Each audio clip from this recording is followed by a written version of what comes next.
Ukraine Russia యుద్ధాన్ని ఆపుతానని గొప్పలు పలికినటువంటి ట్రంప్కి చొక్కెదురవుతుంది. ఎంత చెప్పినా సరే పుతిన్ అయితే యుద్ధాన్ని ఆపడం లేదు. ఆర్థికంగా నష్టపోయినా పర్వాలేదు కానీ నేనైతే యుద్ధాన్ని ఆపనన్న విధంగానే మొండి పట్టుదలతో వెళ్తున్నాడు. దాంతో ట్రంప్కి ఈగో హర్ట్ అయింది. ఇంతమంది నేను చెబితే ఆపుతున్నారు కానీ ఈ పుతిన్ ఎందుకు ఇలా చేస్తున్నాడని 50 రోజులు గడువు కూడా ఇచ్చాడు. అయితే ఇప్పుడు అది పక్కన పెడితే ఇప్పుడు దీని మీద మండింది అనమాట. ఈ రష్యాని ఇబ్బంది పెట్టడానికి ఎలాగైనా సరే ఆర్థికంగా దెబ్బతీయాలని భారతదేశానికి కూడా ఒక ఆదేశం జారీ చేశారు. ఏంటంటే రష్యా దగ్గర చమురు కొనకూడదు. రష్యా దగ్గర కనుక చమురు కొంటే భారతదేశం రేపు భవిష్యత్తులో చాలా విధంగా ఇబ్బందులకు గురవుతుందంటూ ఈ సుంకాల పేరు మీద భయపెట్టాడు ట్రంప్. అదే విధంగా ఇప్పుడు మళ్ళీ 25% సుంకం అయితే విధిస్తానని కూడా చెప్పడం జరిగింది. అంతేకాకుండా ఇప్పుడు పాకిస్తాను అమెరికా ఒక డీల్ కుదుర్చుకున్నాయట, చమురు డీల్. ఈ చమురు డీల్ కోసం ఒక మంచి కంపెనీని చూస్తున్నాయంట. తద్వారా ఇక్కడ పాకిస్తాన్లో కూడా నిల్వ చేస్తారంట చమురు. ఆ చమురుని భారతదేశం కొనుక్కోవడానికి అవకాశాలు ఉంటాయి. చమురు భారతదేశం కూడా కొనుక్కోవచ్చు పాక్ దగ్గర అంటూ నిన్న సోషల్ మీడియా ట్రూత్ లోనైతే పోస్ట్ చేయడం జరిగింది ట్రంప్. అంటే ఇదంతా కూడా వ్యంగ్యం.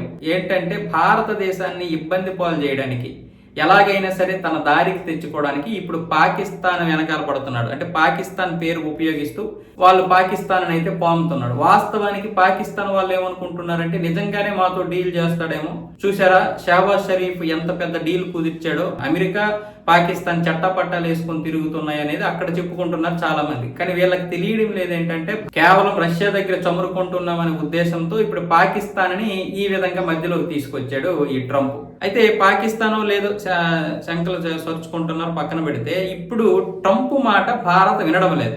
అంతర్జాతీయ సమాజానికి అనుగుణంగా మేమన్నీ కూడా ఆలోచిస్తామని భారత్ చెబుతున్నా ట్రంప్ చెప్పిన విధంగా రష్యా దగ్గర అయితే చమురు కొనడం ఆపడం లేదు.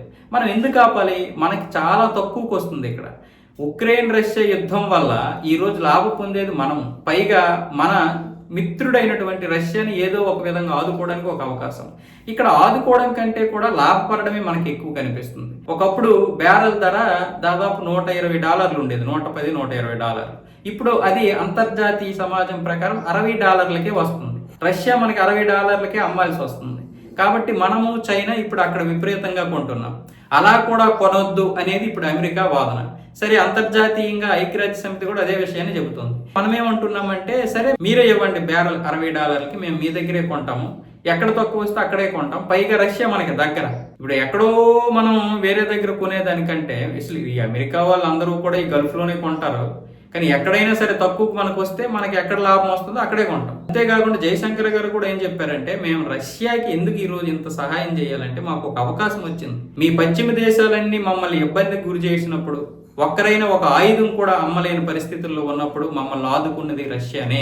రష్యా ఇజ్రాయెల్ మమ్మల్ని ఆదుకున్నాయి కాబట్టి మేము ఈ 2 దేశాలకి ఎప్పటికీ రుణపడి ఉంటాం. మేము ఈ విషయంలో వెనక్కి తగ్గేది లేదని కూడా మన విదేశాంగ మంత్రి అయితే జయశంకర్ గారు గట్టిగానే మొన్న ఇచ్చారు. నిన్న కూడా అదే విషయాన్ని చెప్పారు. అయితే ట్రంప్కి ఎదురెళ్ళడం లేదు. మన వాళ్ళు ఏంటంటే అంతా కూడా లౌక్యంగా అన్ని పనులు కానిచ్చేస్తున్నారు. అదే ట్రంప్కి ఇప్పుడు మండుతుంది. మా దారికి వస్తున్నట్లే వస్తుంది కానీ భారత్ కూడా నా మాట వినడం లేదు. చైనా లాగే తయారవుతుంది. ఎవరికి వారే యమునా తీరే, లేదా ఎవరికి వారే స్వతంత్రంగా ఎదగాలని చూస్తున్నారు. అమెరికా మాట వినరా? అమెరికా అంటే మీకు లెక్కలేదా? అమెరికా ప్రపంచంలోనే అగ్రరాజ్యం కదా అనేది ఇప్పుడు ట్రంప్ వాదన. కానీ అవన్నీ పోయాయి. మన దేశంలో మనుషుల మధ్య ఏ విధంగా అయితే ఈ వ్యత్యాసాలన్నీ పోయి ఒకప్పుడులాగా లేరో, దేశాల మధ్య కూడా అంతే. ఒకప్పుడు అమెరికా అయిపోయింది, ఇంకా అమెరికా పని ఎవరికి వాడే. రష్యా తన స్వతంత్రంగా ఎదిగింది, చైనా స్వతంత్రంగా ఎదిగింది, ఇప్పుడు మనం కూడా స్వతంత్రంగా ఎదుగుతున్నాం. అలాగే గల్ఫ్ దేశాలు కూడా స్వతంత్రంగా ఎదుగుతున్నాయి. ఎవడికి కావాలి? ఇప్పుడు ఏదైనా సరే వాణిజ్యపరంగా ఒకరికి ఒకరు ముందుకు వెళ్ళడమే తప్ప నేను అధికారం చెలాయిస్తాను, నేను ఇదంటే ఐక్యరాజ్య సమితిని ఎవడు పట్టించుకోవడం లేదు. తొక్క నువ్వెంత